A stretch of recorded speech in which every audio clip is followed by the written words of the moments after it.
tu coordonnes un petit peu tout le monde. Tu dois amener tout le monde à aller dans le même sens pour faire en sorte que tout se passe bien, dans l'intérêt des mariés. On a tous le même objectif. C'est quand même le moment, enfin c'est la cerise sur le gâteau. C'est le jour J, on a fait tout ça, on a travaillé ensemble depuis 1 an et demi parfois. On a créé du lien parfois avec les futurs mariés. Donc déjà, juste pour ça, c'est quand même super chouette de pouvoir aller jusqu'au bout du projet, quoi. Jour J. Salut à tous et bienvenue sur le podcast Jour J. Je m'appelle Mathieu Vitra et je suis photographe de mariage.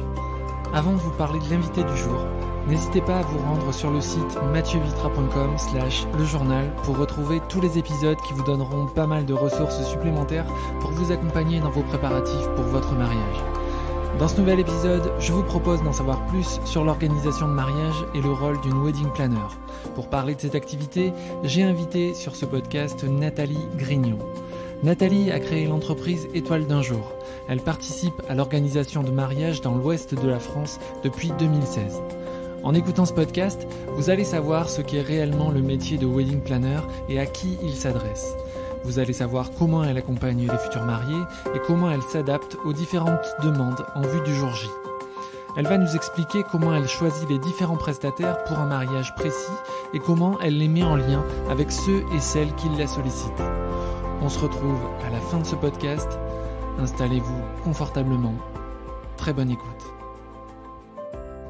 Bonjour Nathalie Grignon. Bonjour Mathieu Vitra. Comment tu vas ? Mais ça va et toi ? Ça va, très bien. Je suis ravi de pouvoir t'accueillir sur ce podcast pour parler un petit peu de ton activité. Tu es wedding planner et on n'a pas forcément conscience de tout ce que peut offrir une wedding planner avant et pendant un mariage. Donc ça va être super intéressant de pouvoir développer un petit peu sur toute cette activité. Mais juste avant de développer un petit peu toute cette activité et tout ton rôle et toutes tes missions, est-ce que je peux te demander de te présenter ? Avec plaisir Mathieu. Donc je suis Nathalie, j'ai créé l'agence Étoile d'un jour en 2016. Donc je fais de l'organisation de mariage en français parce que tout le monde ne comprend pas toujours encore wedding planner, hein, excepté les gens qui sont du milieu bien sûr. Et du coup depuis j'ai organisé pas loin d'une 50aine de mariages. Et j'ai créé un réseau de wedding planners qui s'appelle Étoile d'un jour et on est plusieurs personnes un petit peu partout en France à exercer le métier sous le nom d'Étoile d'un jour. Donc on est 5 pour l'instant et il y en a d'autres qui sont en cours pour nous rejoindre. Tu es située sur Angoulême, Exactement, à Angoulême. Alors c'est vrai que, comme je le disais un petit peu, la wedding planner, elle a effectivement un rôle qui est assez varié. Elle doit avoir beaucoup de contacts avec différents prestataires. Est-ce qu'elle doit être, selon toi, le chef d'orchestre de l'organisation ? Oui, c'est un peu ça notre rôle en fait. Tu as bien choisi le mot, chef d'orchestre ou coordinatrice. En fait, j'aime bien comparer mon métier de wedding planner à celui que j'avais avant, qui était chef de projet, où en gros, tu coordonnes un petit peu tout le monde.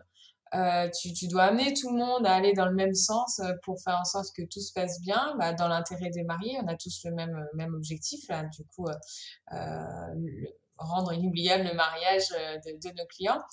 Mais du coup, mon rôle, c'est ça, c'est chef d'orchestre, mais coordinatrice sans être la chef de personne en fait quoi. Et c'est ça du coup qui est parfois un petit peu difficile, c'est d'amener tout le monde dans la même direction sans être chef réellement quoi. Donc c'est ça la particularité du métier quoi. Donc Comment ça se passe quand les mariés te contactent pour la première fois ? Donc généralement, ils ont effectivement eu accès ils ont été informés de ce que tu pouvais faire, soit par internet, soit par du bouche à oreille, soit par un autre biais. Mais une fois que le premier contact est fait, comment ça se passe ? Quelles sont les différentes étapes jusqu'au jour J ? souvent déjà le premier contact il se fait donc soit par mail soit par téléphone. Si c'est par mail, j'insiste pour avoir un petit un petit coup de fil de découverte au début pour voir un petit peu quel est leur projet, la date de leur mariage, mon invité, la localisation et tout ça. Et rapidement, je propose du coup un premier vrai rendez-vous, alors soit physique, s'ils sont pas très loin de chez moi, ou soit en visio. Et puis avec le Covid, ça s'est vachement accentué. Et ce rendez-vous-là, en fait, je leur dis que ça va durer en gros 1 heure à 1h30, ça dépend ce qu'ils ont à me raconter. Où je leur pose vraiment plein de questions. On balaye vraiment tous les aspects du mariage. Donc ça paraît super précis dès le début et je leur dis c'est normal que vous n'ayez pas encore réponse à tout parce que bah, c'est le début de l'organisation, vous n'avez pas pensé à tout, mais je suis là aussi pour vous faire poser ces questions. Donc voilà, je leur pose la question, est-ce qu'ils ont besoin d'un photographe? Oui, non, combien de temps? La journée, la soirée? Pareil pour DJ, musicien, traiteur, vraiment balayer tous les aspects. Et, euh, et après, du coup, de mon côté, je rentre chez moi, je travaille sur une estimation de budget tout simplement pour pouvoir leur montrer ce vers quoi ils vont aller.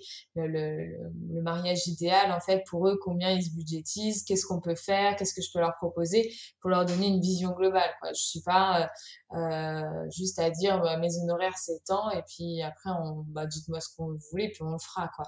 Non, moi je veux qu'on parte sur une vraie base ensemble, un vrai projet. Et une fois qu'on est d'accord sur ce projet-là, à ce moment-là, du coup, on signe un contrat.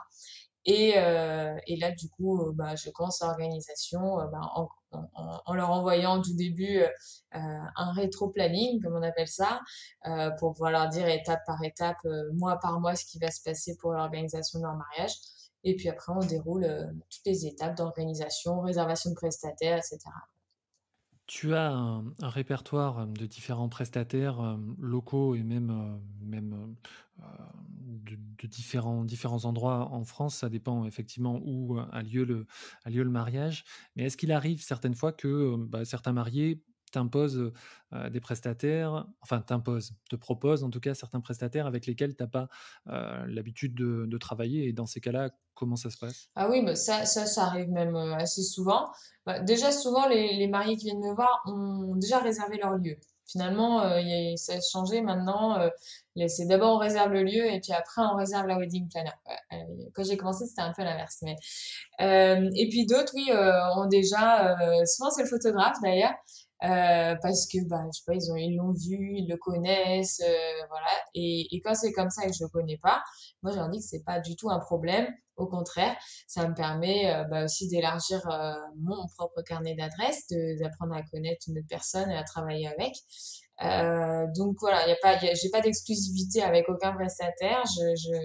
Je me dois d'être neutre et objective en fait. Donc si même dans la liste que je vais leur proposer, alors c'est pas des listes préfaites, hein, moi je vais demander vraiment des devis personnalisés en fonction du prestataire si je pense que ça peut correspondre et tout. Si eux ils pensent que ça va pas leur correspondre, je leur dis c'est pas grave, vous me dites et puis j'irai chercher quelqu'un d'autre. Et si je dois creuser plus loin que les prestataires que je connais déjà, ça fait partie de mon travail aussi. Et donc, c'est pas du tout un souci. Euh, Moi, de mon côté, sur mon activité, j'ai tendance effectivement à dire que le feeling entre les futurs mariés et le prestataire, enfin, et moi en l'occurrence, c'est super important.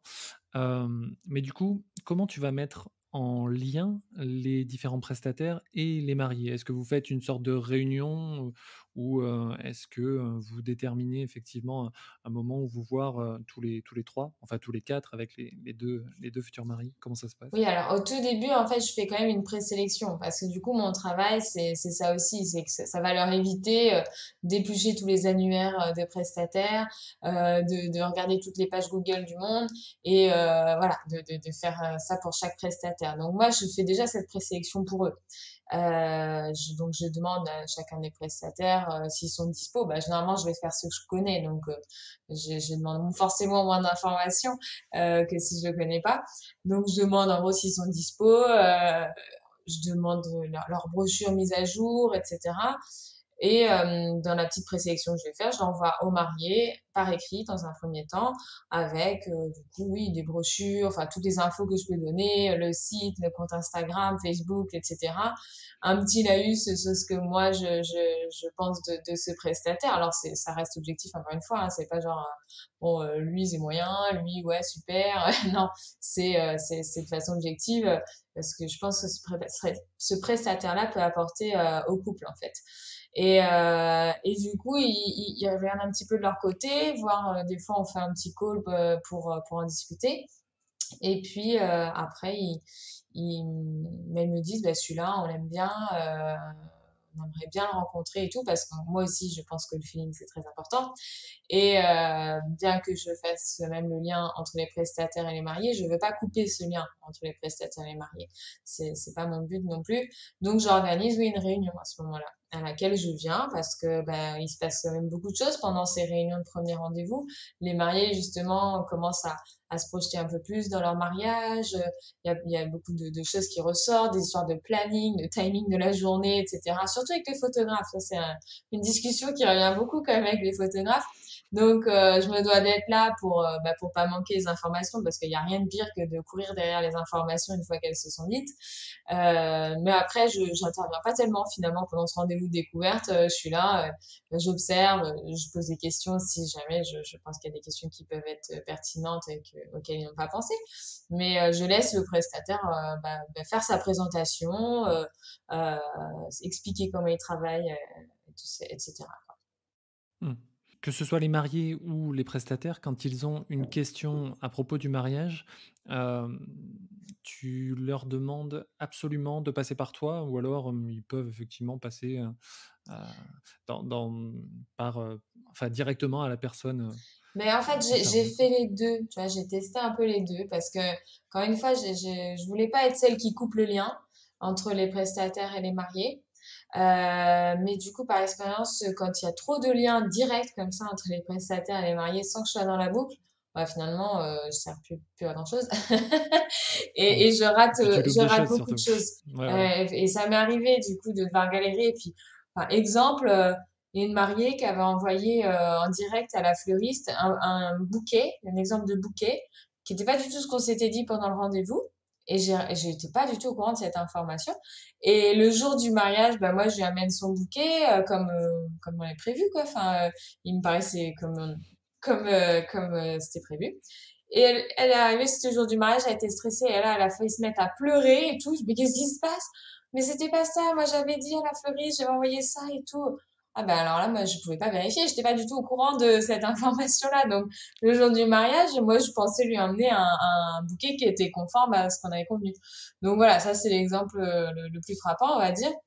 Mais donc ouais, j'aime bien être quand même l'intermédiaire privilégié quoi. Souvent c'est des questions pas fort, enfin oui les petites questions etc. Le logistique et compagnie, machin. Vaut mieux que ça passe par moi. Et puis et mine de rien le prestataire en face avec du recul maintenant avec ceux avec qui j'ai l'habitude de travailler, ils se rendent compte que ça leur facilite aussi beaucoup la relation. Parce que justement ces petites questions là qu'ils vont recevoir 15 fois dans le mois là, moi je centralise tout, je leur pose une fois, voire des fois je connais la réponse, donc j'ai même pas besoin de poser la question au prestataire. Et ça leur évite beaucoup finalement de travail comme ça qui est chronophage quoi. Donc j'aime bien quand ça passe par Hmm. moi quand même. Et si après si je connais pas la réponse, je demande au prestataire. Si ça demande à être plus poussé, je vais organiser un rendez-vous avec les mariés et le prestataire, ou moi-même aller voir le prestataire, faire un rendez-vous sans les mariés. Voilà, ça dépend vraiment du problème en question, de la relation que j'ai avec les mariés, de leur disponibilité à eux. Il y en a qui sont plus ou moins impliqués. Voilà, j'adapte en fait en fonction des besoins des mariés aussi, quoi. Jour J, Mathieu Vitra avec Nathalie Grignon. Tu utilises un outil en ligne qui synchronise automatiquement. Je pense à des applications qui peuvent être effectivement partagées et qui peuvent effectivement être facilement utilisables par les mariés et les prestataires pour un même projet. J'y pense que maintenant parce que c'est vrai que ça pourrait être quelque chose d'intéressant, mais je ne sais pas si tu l'utilises. Oui, en effet, il y a des solutions comme ça en ligne qui se sont développées. J'en ai testé une Euh, mais ça m'allait pas dans mon organisation, même dans l'ergonomie du site, etc. Les mariés, je partageais avec eux, ils comprenaient jamais rien. Donc j'ai arrêté parce que bah, c'est coûteux quand même. Et puis du coup, on m'a démarché pour une autre plateforme que je pense est très bien aussi, mais qui correspond pas à 100% à comment moi je fonctionne dans ma tête, quoi. Sur ce coup-là, je pense que je suis un peu la vieille là qui veut pas changer ses habitudes, même si je suis très dans les quand même nouvelles technologies, machin et tout. Sur ce coup-là, j'ai mon organisation à moi et personne n'arrive à s'y coller vraiment. Donc tout simplement, je fonctionne en drive avec les mariés, je partage tout avec eux, etc. Les prestataires, du coup, un peu moins.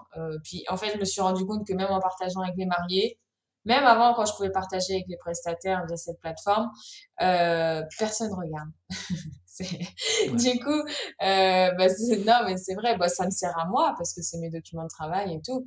Mais du coup, personne va aller la regarder et c'est mon job aussi de toute façon de, de, de gérer tout ça. Donc, on fait le point Bien de sûr. temps en temps, je leur explique où on en est, mais ils vont pas regarder dans le détail, quoi. D'accord. Alors, ton travail, ça va être effectivement beaucoup d'anticipation, parce que l'organisation, c'est effectivement quelque chose qui se fait en amont du jour J, c'est normal. Mais quel va être ton rôle et tes missions le jour J? Déjà, est-ce que tu restes toute la journée du mariage? Oui.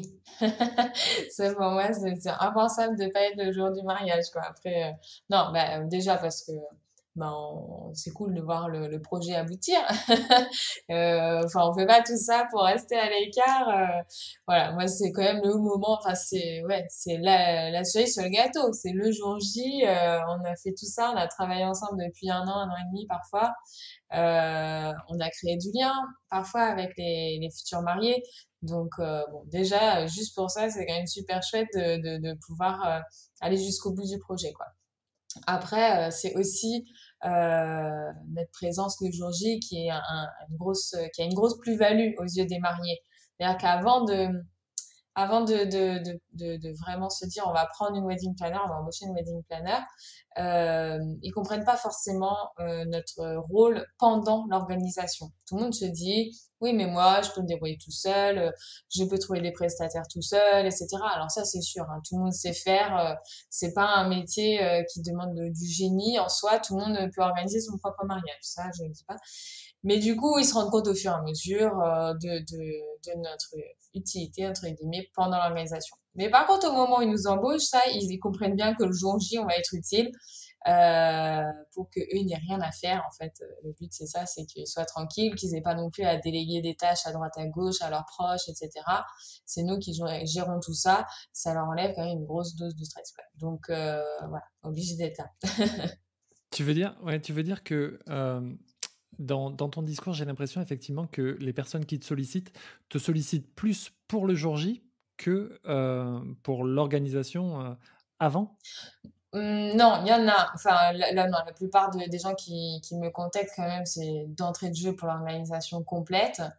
Mais dans beaucoup de têtes d'esprit, il y en a encore qui me contactent juste pour le jour J et qui comprennent pas en effet pourquoi ils me prendraient pour avant, quoi. Après, c'est vrai que la plupart du coup de mes clients le savent dès le départ, quoi, qu'ils veulent me prendre pour tout et ils savent très bien pourquoi. Mais non, j'avais connu quand même pas mal de personnes qui m'appellent pour le jour J et qui se disent ah peut-être finalement ça pourrait être utile, voilà.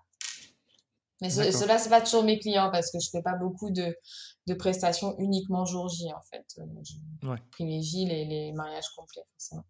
Alors, quand tu vas être effectivement sollicité, euh, tu vas probablement être aussi sollicité par les invités, les proches.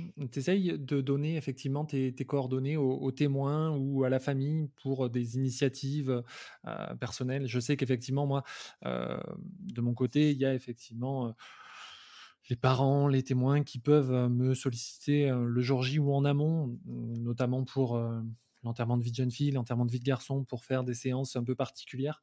Est-ce que tu vas intervenir aussi avec, auprès des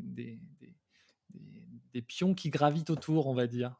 Oui, en fait, complètement. Bon, alors déjà, quand les parents sont impliqués dans l'organisation de mariage, bon, ben, je les vois régulièrement. Il y a certains couples, oui, avec qui je vais créer du lien directement avec leur famille pendant l'organisation. Euh, moi, j'aime bien. Enfin, moi, je suis très famille. Ça rentre complètement, voilà, dans ma façon d'être et tout. C'est pas toujours évident à gérer. Hein, bah, quand il y a plus il y a d'interlocuteurs, plus c'est compliqué. J'essaie de centraliser quand même tout avec les mariés. Mais ça arrive, oui, qu'il y ait des mamans qui me demandent des trucs à droite à gauche avant. Et les témoins, bah en fait, moi, je les contacte systématiquement avant le mariage, donc quelques semaines avant le mariage, pour savoir s'ils ont prévu des surprises, etc. Ouais, qu'on les intègre bien au programme de la journée, pour pas qu'il y ait bah, voilà, de surprises. Pour moi, le jour J, en tout cas, c'est plus facile quand c'est programmé et que, voilà, si ça arrive, bien évidemment, qu'il y ait des personnes, le jour du mariage, qui soient peut-être un peu plus éloignées, qui viennent et qui me disent, ah, mais j'avais prévu ça et tout, donc, je vais pas les renvoyer balader. Mais dans l'idée, je vais les, je vais essayer d'intégrer le truc, sans que ça empiète trop sur le programme, quoi. Ouais. C'est aussi gérer les imprévus, ton métier. Oui, J'ai l'impression effectivement que certaines fois, enfin pour avoir eu des retours, euh, la journée se passe globalement bien pour les mariés, mais ne savent pas ce qui s'est entre guillemets mal passé et qui a été un peu rectifié par la wedding planner le jour J. Tu peux ouais. avoir, t'as des anecdotes comme ça ou des choses qui illustrent un petit peu cette notion? Oui, j'en ai. Après, en effet, on leur dit pas toujours derrière. Ça dépend de l'humeur. Il y a des trucs qu'on dit, des trucs qu'on dit pas. Mais oui, il y en a toujours des anecdotes. Enfin, après, c'est souvent des imprévus liés à la météo, déjà, parce que ça, c'est vraiment un élément qu'on maîtrise pas. Donc, enfin, ouais, l'imprévu tout bête, c'est celui de la pluie, quoi. Donc, en général, s'il y a des risques de pluie et tout, on prévoit des plans B et on s'y tient dès le matin. On se décide, bon, bah là, on va pas faire dehors parce qu'il y a un risque de pluie. Mais n'empêche que ça peut arriver, des gros soleils, grosses canicules et tout, puis 22 heures, grosse pluie. Ça m'est arrivé, c'était sous une tente de réception, donc tout ouvert sur les côtés et tout ça. Même, je crois qu'il y avait un peu de matériel du DJ qui était sur la terrasse. On avait fait une terrasse découverte avec les petites lumières et tout, c'était sympa. Et là, on sent quelques petites gouttes, on dit, ouh là là. Et du coup, on a rentré le matériel du DJ, etc. Il a fallu qu'on referme tous les rideaux de la tente. Et les gens étaient en train de manger dedans, en fait. C'était vraiment le déluge, quoi. C'était le gros orage d'été, post-canicule. Et donc, ouais, nous, il a fallu qu'on court un petit peu partout sous la pluie. Moi, j'étais, bah, enfin, trempée, comme si j'avais pris des seaux d'eau sur la tête. Donc, bon, ça reste un souvenir assez rigolo après coup. Même les traiteurs m'ont mis un sac poubelle sur la tête pour me faire un kawaii. Parce que, bah, grand mot, les grands moyens. Donc bon, voilà, je l'ai enlevé hein, pour rentrer dans la tente. Hein, quand même, faut être présentable le jour d'un mariage. Bien que trempé, c'est pas génial. Mais oui, après, à l'inverse, pareil, le gâteau qui commence à fondre, enfin, la pièce montée de choux qui commence à fondre parce que pareil, il fait 40 degrés. Donc même si on l'a gardé au frais jusque-là, juste le temps de le sortir du frigo, et de le mettre bah, sur le buffet, etc. Ça commençait déjà à se casser la figure et tout. Donc là, pareil, dans le bas de combat, bon, on a enlevé un étage, quoi. Voilà, c'est la pièce montée était vachement plus petite. Les mariés, ils ont vu que du feu parce qu'ils revenaient de leur feu d'artifice et tout. Enfin voilà. Bon, les choux, on les a mis après à disposition, hein, mais on voulait pas que ça tombe pendant que les mariés découpaient le gâteau. Donc ouais, des choses comme ça, il y en a de temps en temps. Puis après, ça dépend. On peut tomber sur des prestataires aussi, là pareil, ceux que je choisis pas forcément, plus ou moins pro. Et du coup, ça m'est arrivé quand même malgré tout de rattraper des boulettes quoi, de prestataires qui faisaient pas comme il fallait, quoi, clairement. Mais bon, on va en revenir, on va en parler effectivement du choix des prestataires. Mais juste avant, je voulais revenir un petit peu sur le métier de wedding planner, enfin d'organisatrice de mariage, de manière globale. C'est vrai que c'est quelque chose qui est mal connu, comme je disais un petit peu en intro, même si c'est récent. Bah, ça a quand même un petit peu évolué, surtout avec bah, les différents événements bon, déjà qui se passent en ce moment, et puis même avant, au cours des dernières années, on a une idée de haut budget quand effectivement on fait appel à une wedding planner. On a l'impression que ce sera pas accessible à tout le monde. C'est effectivement un service. On a l'impression que c'est peut-être pas pour tout le monde, hein, mais dans l'inconscient collectif, on se dit peut-être que les services d'une wedding planner, c'est accessible qu'à une certaine catégorie de personnes, en fait. Alors, j'ai envie de dire oui et non. En fait, alors, premièrement, moi, depuis que j'ai commencé, je vois aussi qu'il y a de plus en plus de gens euh, qui pour le coup, ont pas le budget, parce que oui, enfin, il y a un service quand même, c'est un budget, et qui pensent pouvoir, qui veulent faire appel à une wedding planner. Ça, je vois de plus en plus parce que ça se démocratise, on en parle à la télé, dans les magazines, etc. Donc, c'est quelque chose qui, dans la tête des gens, va, j'espère, devenir de plus en plus normal, en fait. Un peu, voilà, comme dans les pays anglo-saxons, où il y a une grande partie des mariages qui se font avec des wedding planners. Après, oui, mine de rien, ça reste quand même un service en plus. Et du coup, ça a un coût. Donc, c'est pas forcément du luxe. Moi, je fais pas de prestations de luxe d'ailleurs. Mais mine de rien, pour être, voilà, enfin, faire un mariage à 100 personnes dans un joli domaine, avec un DJ, un photographe et une petite déco, bah, on arrive vite sur un minimum de 20 000 euros quand même au budget. Donc, c'est vrai que tout le monde peut pas se permettre non plus de débourser 20 000 euros pour leur journée de mariage. Donc, ça trie dans ce sens-là, mais mine de rien, 20 000 euros, ça reste quand même une somme que beaucoup de mariés mettent pour leur mariage. Et s'ils veulent prendre une wedding planner, ben, il y en a qui ont décidé de prendre une wedding planner au détriment d'un vidéaste, par exemple, ou enfin d'une autre prestation. Donc, en fait, c'est juste un choix sur les prestataires, quoi. Donc, bon, ça, c'est pas vraiment du luxe. Après, bien sûr, il y a des prestataires, enfin des wedding planners qui font du luxe, mais on n'est pas forcément sur les mêmes tarifs que moi. Euh, mais les mariages que je fais, c'est clairement pas des gens super fortunés et tout ça, quoi. C'est des personnes comme moi et qui souvent on attire les clients qui nous ressemblent, donc c'est pour ça que je dis comme moi. Mais et puis voilà, qui pourront se permettre en effet de mettre à peu près au minimum 20 000 euros dans leur mariage, quoi. Ouais.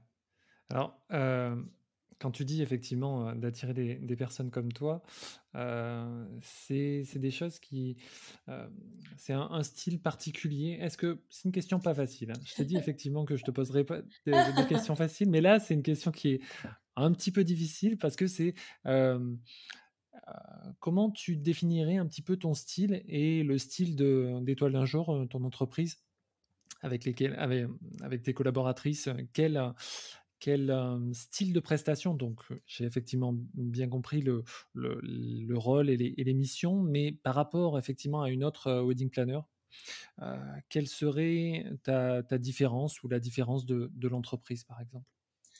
Mais alors déjà, premièrement, tu vois, comme je t'ai dit, on se place pas sur des prestations de luxe en soi. Euh, on est plutôt sur des mariages entre guillemets simples. C'est vrai que souvent mes clients en veulent pas des tonnes, voilà. Même pour la déco, etc. On fait des jolies choses, hein. Mais voilà, ça reste, et c'est souvent les mots qu'ils me disent. Moi, je veux un mariage simple, sobre, élégant, voilà. Et du coup, ça ressemble à ce qu'on est, à ce qu'on fait. Euh, et après, moi, le style, on va dire que j'ai, parce que ouais, c'est un feeling hein, qu'on a avec les futurs mariés aussi. Mais ce que je mets beaucoup en avant, c'est justement ce réseau qu'on a de prestataires euh, qui est un réseau qui n'est pas secret parce qu'on les met en avant quand même, les prestataires avec qui on travaille. Et j'aime bien dire qu'on forme une équipe en fait et que on travaille tous ensemble, comme je disais au début, dans l'intérêt des mariés, pour réaliser le plus beau jour de leur vie. Donc c'est un peu dans cet esprit-là qu'on travaille nous, quoi. C'est l'esprit euh, équipe avec les prestataires, etc. On n'est pas là pour arriver avec nos gros sabots et dire bon bah faut faire comme ci, comme ça, comme ça. On est plutôt dans l'écoute des prestataires, savoir comment ils travaillent, ce qu'ils proposent, les solutions qu'ils peuvent amener, etc. Et puis du coup dans l'écoute des mariés et pour s'adapter et faire matcher un petit peu tout ce petit monde-là, quoi. En gros, c'est ça. C'est comme ça que je vois les choses pour étoile d'un jour, en tout cas. Jour J. Mathieu Vitra, photographe de mariage avec Nathalie Grignon. Par rapport aux professionnels que tu vas sélectionner pour un mariage, donc tu as évidemment plusieurs prestataires pour chaque spécialité. Tu vas avoir effectivement un panel probablement assez large, mais comment tu les as connus, j'imagine, grâce à ton expérience du début de ton activité jusqu'à aujourd'hui. Mais comment tu vas effectivement bien proposer à un couple particulier tel prestataire, tel photographe, tel traiteur, tel domaine? Comment ça va se passer ça? Ben, premièrement, il y a quand même une composante de budget. Ouais. Parce que, comme je t'ai dit, au début, on se met d'accord avec les futurs mariés sur un budget global détaillé, hein, un petit peu ligne par ligne quand même, poste par poste, mais voilà. Donc déjà, ça va conditionner quand même ce vers quoi je vais me tourner. Forcément, si on est sur un budget à 40 000 euros, je vais peut-être pouvoir aller chercher un domaine un petit peu plus cher que si on est sur un budget à 20 000. Donc ça conditionne pas mal. Et après, du coup, c'est pour ça que j'aime bien avoir un éventail très large de prestataires. Des prestataires qui vont être dans du haut de gamme, d'autres dans du moyen de gamme, et d'autres avec des prix un petit peu plus accessibles aussi, quoi. Euh, donc voilà, donc ça c'est comme ça. Après, je sélectionne aussi beaucoup par rapport au feeling quand je connais les prestataires et que je commence à connaître un petit peu les mariés, voilà, je peux voir des personnalités qui vont bien matcher ensemble, quoi. Surtout pour les photographes et les DJ, parce que c'est là où, enfin, c'est les personnes qui vont vraiment être là avec eux toute la journée, enfin, le DJ plutôt toute la soirée, mais avec qui, voilà, il faut que ça matche vraiment. Donc, des fois, voilà, même si tout le monde, tout le monde est sympa dans l'idée, il y a quand même des matchs qui se font mieux que d'autres, quoi. Donc, il y a ça. Et puis, après, moi, dans ma sélection de base, c'est quand même, voilà, le professionnalisme du prestataire et c'est pas que pour le jour J, quoi. Un photographe, par exemple, ça va aussi être son professionnalisme après le mariage. Combien de temps il met à envoyer les photos? Est-ce qu'il prend du retard par rapport au délai qu'il a annoncé, etc. Voilà. Il y a tout le travail qui va autour, en fait, et c'est pas que la prestation de jour J, quoi. C'est pareil pour les Hmm. musiciens. Les musiciens, encore ça va parce que c'est vrai que il y a quand même moins de préparation, moins d'interaction qu'avec un photographe, mais le musicien, ça peut être le meilleur du monde si le gars est infect et qu'il en a rien à faire et qu'il n'est pas flexible, il n'est pas ouvert, etc. Ben, je vais pas le proposer, quoi. Enfin, clairement. Tu gardes un lien combien de temps après le jour J avec tes mariés? Bah, ça dépend. Dans l'idée, il y en a avec qui j'ai gardé des liens voilà, tout court depuis mes débuts.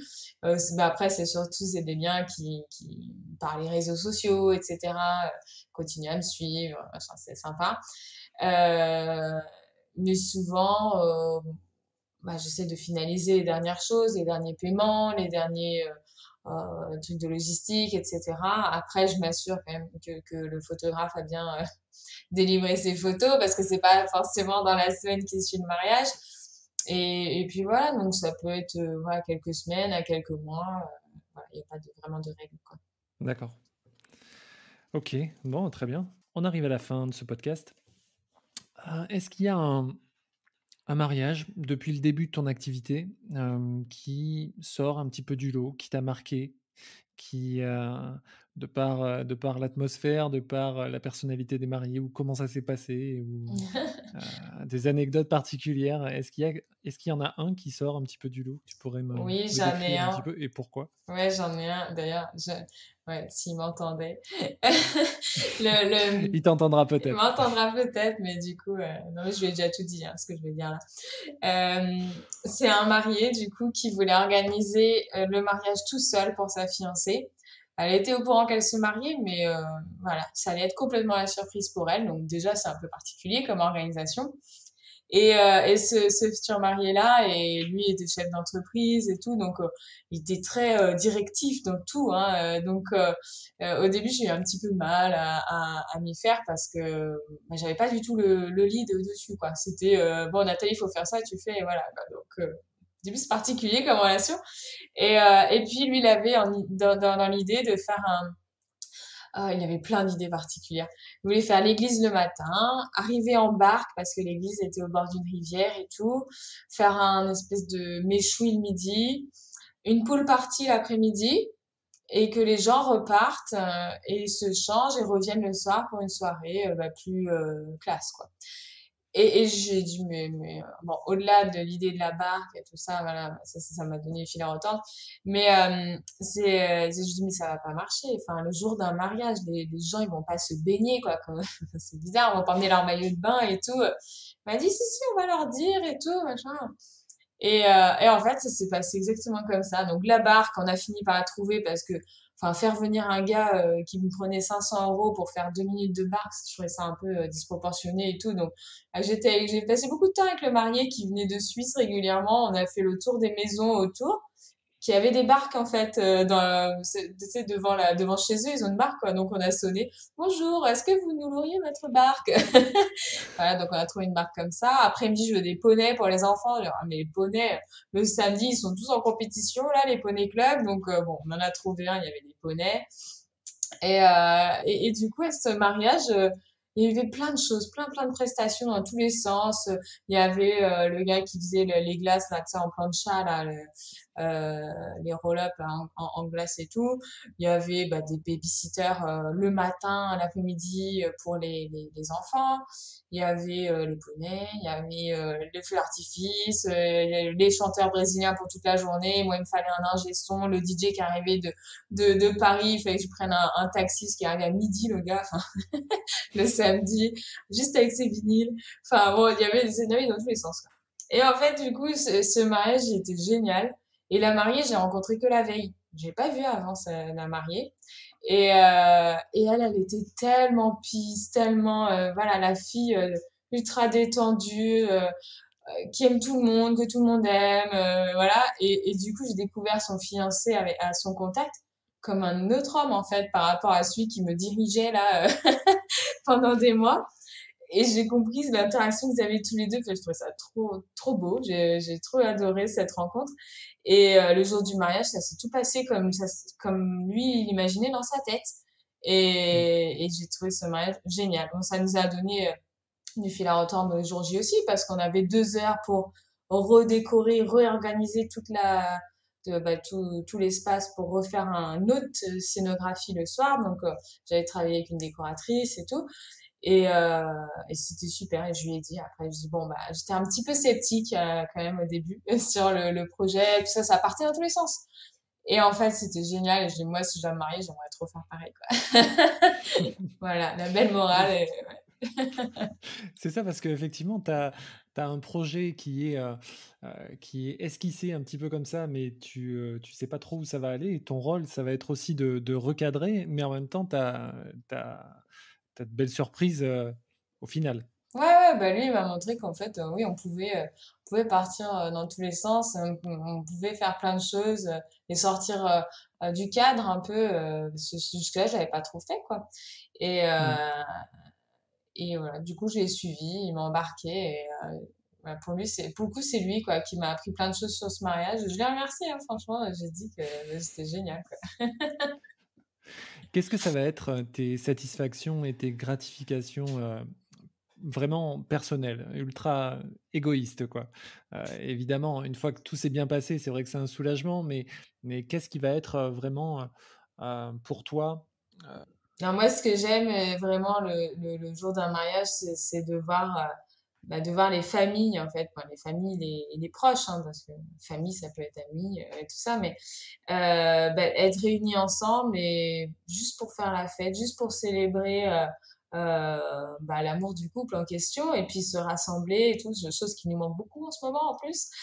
Euh, et puis du coup, de leur faciliter vraiment la tâche et de faire en sorte que ils puissent profiter à fond sans se préoccuper de toutes les questions logistiques et tout. Et quand je vois que c'est réussi, ça, qu'ils ont passé une super journée, une super soirée, que même les parents, les témoins viennent me remercier et tout, c'est là où c'est hyper gratifiant, quoi. Dire bon bah là le job il est fait, tout le monde est content, quoi. Tout simplement. Ok. On peut te retrouver sur les réseaux. Tu es actif sur Instagram?